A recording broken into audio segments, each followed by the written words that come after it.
Então, olha, preste bem atenção, porque hoje as perguntas no nosso quadro de reprodução humana são principalmente sobre problemas que afetam os homens e que acabam impedindo aí uma fertilização normal e a necessidade de uma fertilização in vitro, um bebê de proveito, e a gente vai tentar entender alguns desses problemas hoje com a participação do Dr. Marcos Bessa. Boa tarde, doutor Marcos. Preparado aí? Hoje o assunto é sobre homens. Tudo bom, Carla? Como é que vai? Vamos lá. Então, olha, telespectadora mandou a seguinte questão. Meu marido tem 40 anos e criptorquidia bilateral. No espermograma constatou azospermia. Gostaria de saber se há alguma forma de encontrar espermatozoides neste caso. Eu fiz uma... Então vamos lá, vamos fazer por partes. O que é criptorquidia bilateral? Provavelmente, pela descrição que ela dá, ele deve ter, na infância, ter tido um problema ao nascimento que o testículo não desceu, ou seja, ele não migrou, o que normalmente acontece, ele não migrou da cavidade abdominal para o saco escrotal. Isso, os dois, né? Porque ela falou que é bilateral, então são os dois que não desceram? Exatamente. Então, provavelmente foi corrigida essa criptorquidia, mas ele ficou azospérmico, ou seja, ele não tem uma produção de espermatozoides no ejaculado. Quando você faz o espermograma, você não encontra espermatozoides no ejaculado. O que fazer? Bem, quando você está diante, Carla, de um quadro de azospermia, ou seja, de uma ausência de espermatozoides no ejaculado, essa azospermia ela pode ser de causas variadas. Ela pode ser, por exemplo, obstrutiva, ou seja, a produção de espermatozoides no testículo, que é o local onde o espermatozoide é fabricado, porém não chegam esses espermatozoides no meio externo, através do líquido seminal no ejaculado. Nesse caso de azospermias obstrutivas, é relativamente simples, porque você vai captar estes espermatozoides diretamente do epidídimo, que é uma estrutura ao lado do testículo, onde eles são armazenados. Então, o epidídimo é o local de armazenamento dos espermatozoides que o testículo produziu.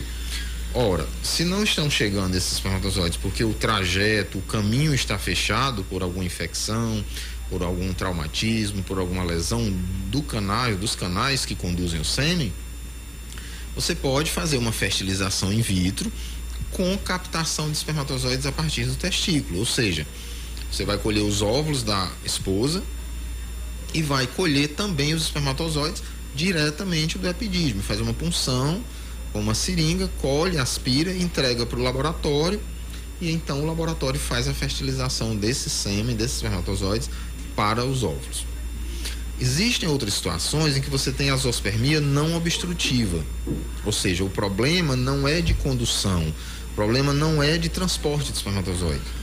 O problema é na própria fábrica de espermatozoides, que é o testículo. Nesses casos, você pode fazer alguns procedimentos, entre eles a microtese, que é o que? Você abrir com o microscópio o testículo e procurar espermatozoides no testículo.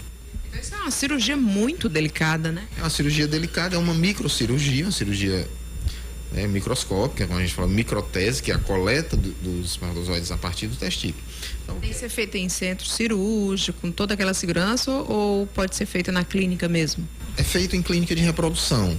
Por quê? Porque quando você faz a microtese, no mesmo momento você colhe os espermatozoides e já faz a fertilização. Então você está numa sala ao lado do laboratório, faz a abertura do testículo e a pesquisa dos espermatozoides e já transfere esses espermatozoides para a fertilização dos óvulos que já acabaram de ser colhidos também.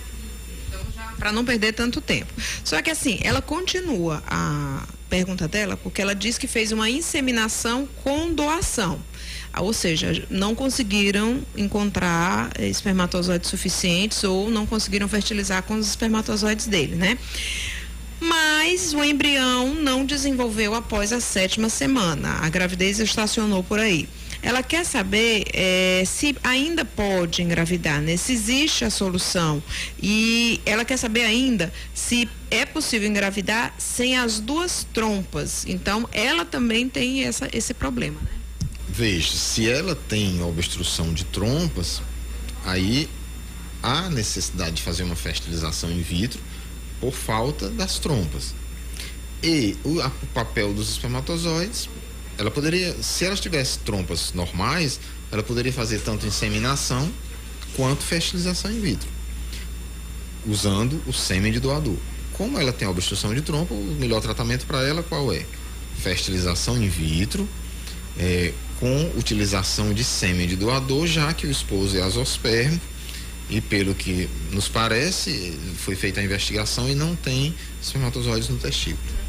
Então tá aí, vamos desejar ela e ao esposo dela boa sorte aí na próxima tentativa, pelo menos agora vocês sabem o caminho que devem seguir. Tem outra pergunta aqui. Doutor, meu marido tem a lesão T3 desde quando ele tinha 14 anos. Descobriu que sofre de ejaculação retrógrada.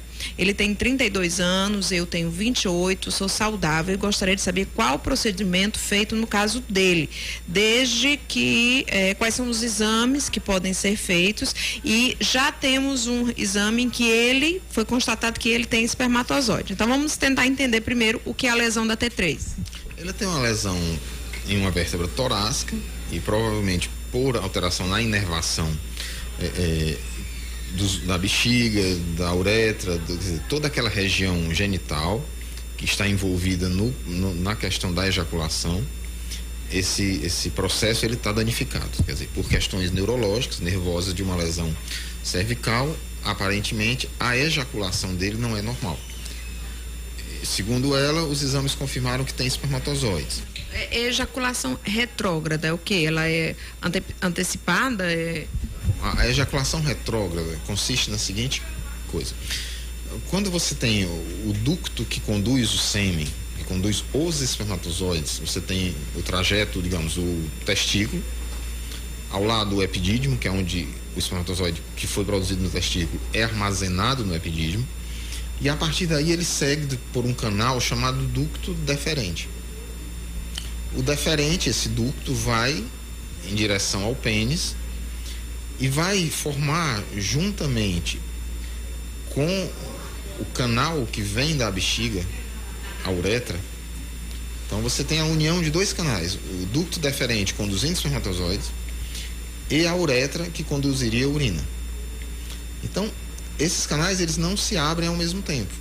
Ou seja, quando o indivíduo vai urinar, a parte do ducto deferente é fechada e passa a urina para o pênis e para o meio externo. Quando o indivíduo vai ejacular, a uretra se fecha e o conteúdo do ducto deferente vai para o meio externo, no caso, o ejacular.